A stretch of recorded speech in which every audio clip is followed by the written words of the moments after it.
Penguin Audio presents The Red Pony, written by John Steinbeck, read by Frank Muller. The Gift. At daybreak, Billy Buck emerged from the bunkhouse and stood for a moment on the porch looking up at the sky.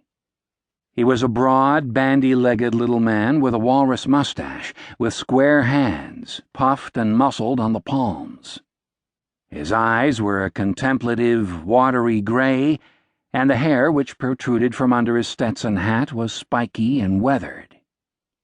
Billy was still stuffing his shirt into his blue jeans as he stood on the porch. He unbuckled his belt and tightened it again. The belt showed, by the worn, shiny places opposite each hole, the gradual increase of Billy's middle over a period of years. When he had seen to the weather, Billy cleared each nostril by holding its mate closed with his forefinger and blowing fiercely. Then he walked down to the barn, rubbing his hands together. He curried and brushed two saddle horses in the stalls, talking quietly to them all the time, and he had hardly finished when the iron triangle started ringing at the ranch house. Billy stuck the brush and curry comb together and laid them on the rail and went up to breakfast. His action had been so deliberate and yet so wasteless of time that he came to the house while Mrs. Tiflin was still ringing the triangle. She nodded her gray head to him and withdrew into the kitchen. Billy Buck sat down on the steps because he was a cowhand, and it wouldn't be fitting that he should go first into the dining room. He heard Mr. Tiflin in the house stamping his feet into his boots. The high, jangling note of the triangle put the boy Jody in motion. He was only a little boy, 10 years old, with hair like dusty yellow grass, and with shy, polite gray eyes, and with a mouth that worked when he thought. The triangle picked him up out of sleep. It didn't occur to him to disobey the harsh note. He never had. No one he knew ever had. He brushed the tangled hair out of his eyes and skinned his nightgown off. In a moment he was dressed, blue chambray shirt and overalls. It was late in the summer, so of course there were no shoes to bother with. In the kitchen, he waited until his mother got from in front of the sink and went back to the stove. Then he washed himself and brushed back his wet hair with his fingers. His mother turned sharply on him as he left the sink. Jody looked shyly away. "I've got to cut your hair before long," his mother said. "Breakfast's on the table. Go on in so Billy can come."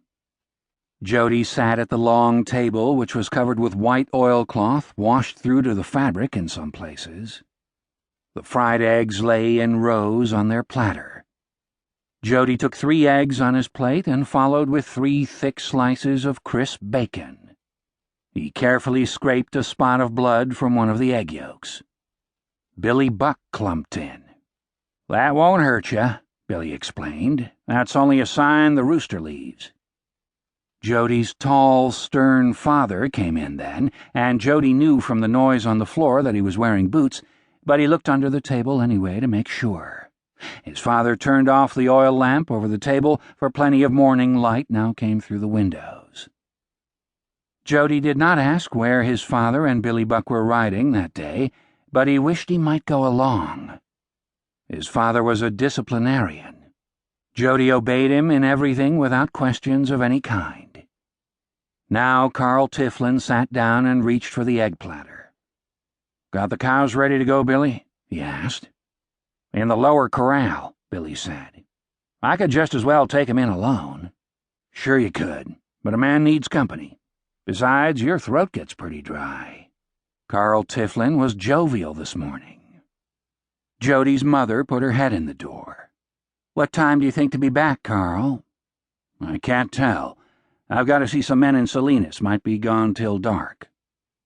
The eggs and coffee and big biscuits disappeared rapidly. Jody followed the 2 men out of the house. He watched them mount their horses and drive 6 old milk cows out of the corral and start over the hill toward Salinas. They were going to sell the old cows to the butcher. When they disappeared over the crown of the ridge, Jody walked up the hill and back of the house. The dogs trotted around the house corner, hunching their shoulders and grinning horribly with pleasure. Jody patted their